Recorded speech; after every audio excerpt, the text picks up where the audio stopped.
আসসালামু আলাইকুম। আমাদের এখন চলছে ভুট্টা হারভেস্টের সময়। আমরা এখন আমাদের সম্মানিত কৃষক ভাইদের কাছে জানবো যে তারা কি করছে। ভাই, আসসালামু আলাইকুম। ওয়ালাইকুম আসসালাম ভাই, ভাই। আপনারা কি করছেন এখন? ভাই এই ভুট্টা মানে ছুলতেছি ও, হারভেস্ট করার পরে এটা কোন জাতের ভুট্টা এগুলো? এটা পপকর্ন, অনেকে আবার খই বলে ভুট্টা বলে প্রতি গাছে কয়টা করে ভুট্টা হয়? সর্বনিম্ন দুটো হয়। এবং এর বাজার মূল্য কেমন?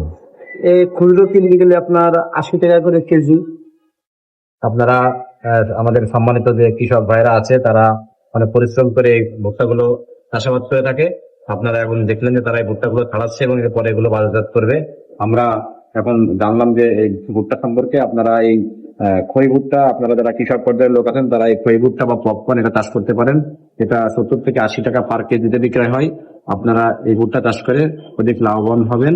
আপনারা এই ভুট্টা সম্পর্কে যদি চাষ সম্পর্কে বা বীজ সম্পর্কে জানতে বা চাষ করতে চান তাহলে বাংলাদেশ গম ভুট্টা গবেষণা ইনস্টিটিউট আঞ্চলিক কেন্দ্র 10 যোগাযোগ করবেন। ধন্যবাদ সবাইকে।